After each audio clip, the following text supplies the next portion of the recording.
நம்மள நிறைய பேரோட வாழ்க்கையில் மற்றவங்க நம்மளை மதிக்கவே மாட்டுக்காங்க அப்படின்ற நினப்பு தான் ஃபுல் அண்ட் ஃபுல் ஓடிட்டு இருக்குது.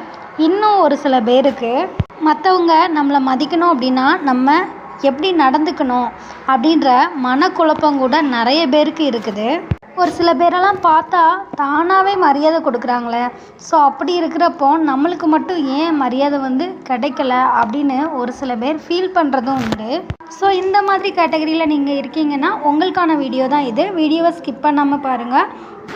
நம்ம வீடியோஸ் பிடிச்சிருந்தா ஒரு லைக் மட்டும் பண்ணி சப்போர்ட் பண்ணுங்கள். அப்போ தான் நான் அடுத்தடுத்த வீடியோஸ் அப்லோட் பண்ணுறதுக்கு எனக்கு ரொம்ப மோட்டிவேஷனாக இருக்கும். இப்போ வாங்க வீடியோக்குள்ளே போயிடலாம்.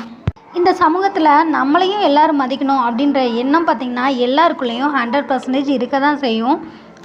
ஸோ நீங்கள் அந்த மாதிரி நினச்சிட்ருக்கீங்க அப்படின்னா இந்த ஒரு 10 விஷயத்தை ஃபாலோ பண்ணுங்கள். கண்டிப்பாக நீங்கள் பெஸ்ட்டாக ஃபீல் பண்ணுவீங்க.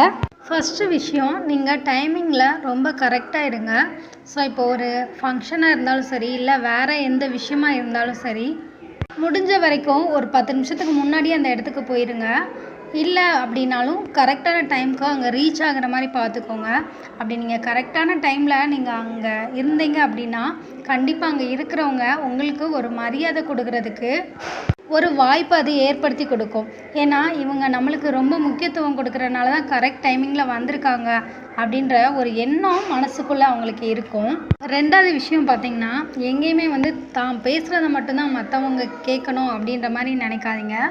மற்றவங்க பேசுகிறத கொஞ்சமாச்சு கேட்டுட்டு அதுக்கு ஏற்ற மாதிரி ஆன்சர் பண்ணுற கெப்பாசிட்டியை நமக்குள்ளே நம்ம வளர்த்துக்கிட்டாலே பார்த்திங்கன்னா ஒரு சில பேர் நம்ம மேலே மரியாதை வைக்கிறதுக்கு முக்கிய காரணமாக கூட இருக்கும். ஸோ தேவையான இடத்துல தெளிவாக பேசுங்க. நீங்கள் ஒரு விஷயம் பேசினா அது கரெக்டாக தான் இருக்கும் அப்படின்னு மற்றவங்க நினைக்கிற அளவுக்கு நடந்துக்கோங்க. மூணாவது விஷயம், எப்போவுமே பார்த்திங்கன்னா உங்கள் லைஃப்பில் ஒரு வாக்குறுதி ஒருத்தங்களுக்கு கொடுக்கீங்க அப்படின்னா அதை கண்டிப்பாக நிறைவேற்றிடுங்க. இல்லை உங்களால் கொடுக்க முடியாது அப்படின்னா அது உங்களுக்கே ஃபஸ்ட்டே தெரியும். ஸோ தேவையற்ற வாக்குறுதிகளை தவிர்த்துருங்க. ஒருத்தங்க கிட்ட ஒரு வார்த்தையை விட்டுட்டு அதை கரெக்டாக நம்ம ஃபுல்ஃபில் பண்ணால் மட்டும்தான் அவங்க மனசில் நம்ம எப்போவுமே நீங்காத இடத்த பிடிச்சிருப்போம். அங்கே கண்டிப்பாக நம்மளுக்கு தானாக மரியாதை கிடைக்கும்.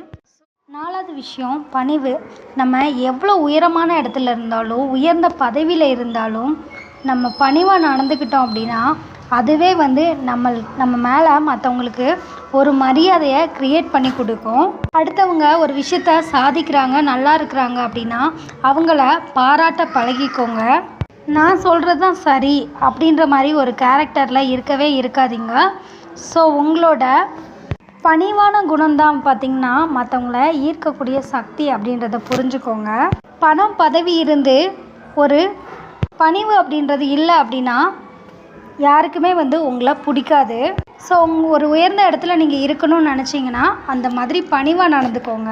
அஞ்சாவது விஷயம், உங்களோட பேச்சில் உறுதியும் தெளிவும் கண்டிப்பாக இருக்கணும். நீங்கள் ஷார்ட் அண்ட் ஸ்வீட்டாக பேசுகிறப்போ நடந்துக்கிறப்போ பார்த்திங்கன்னா உங்கள் மேலே மற்றவங்களோட தெளிவான எண்ணத்தை பதிய வைக்கும்.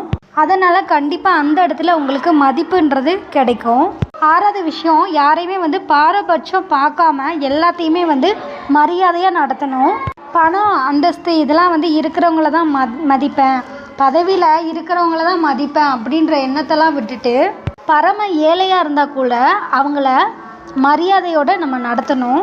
மொத்தத்தில் ஏழை பணக்காரன் அப்படின்னு பிரித்து பார்க்காம எல்லாருக்குமே பார்த்திங்கன்னா ஒரே மரியாதையை கொடுத்தீங்க அப்படின்னா அந்த இடத்துல உங்களுக்கான மரியாதை அப்படின்றது தானாகவே கூடும். அடுத்து பிரதிபலன் பார்க்காம உதவி பண்ணணும். ஸோ ஒருத்தங்க கேட்டு தான் உதவி அப்படின்றது செய்யணும்னு இல்லை. யாருக்கு தேவைப்படுதோ அவங்களுக்கு கேட்காம நம்ம சின்ன சின்ன உதவி செய்கிறது கூட பெரிய விஷயந்தான். வாய்ப்பு கிடைக்கிறப்போ நீங்கள் மற்றவங்களுக்கு உதவுனா கண்டிப்பாக உங்களுக்கு உதவி தேவைப்படுற நேரத்தில் கடவுளே ஒரு மனுஷ ரூபத்தில் உதவுவார் அப்படின்றது தான் நிதர்சனமான உண்மை. அது மட்டும் இல்லாமல் அந்த விஷயம் உங்களுக்கு மரியாதையை கொடுக்கும். எட்டாவது விஷயம் பார்த்திங்கன்னா, எல்லா விஷயத்துலையும் நம்ம நேர்மையாக நடக்கணும். மனசாட்சிக்கு விரோதம் இல்லாமல் மனசுக்கு பயந்து வாழ்வான் பார்த்தீங்களா நேர்மையாக, அவன் தான் உண்மையாகவே நல்ல மனுஷன். இந்த ஒரு விஷயமும் உங்களுக்கு கண்டிப்பாக மரியாதையை கொடுக்கும். அடுத்த விஷயம், நேர்த்தியான உடைகளை அணிவது.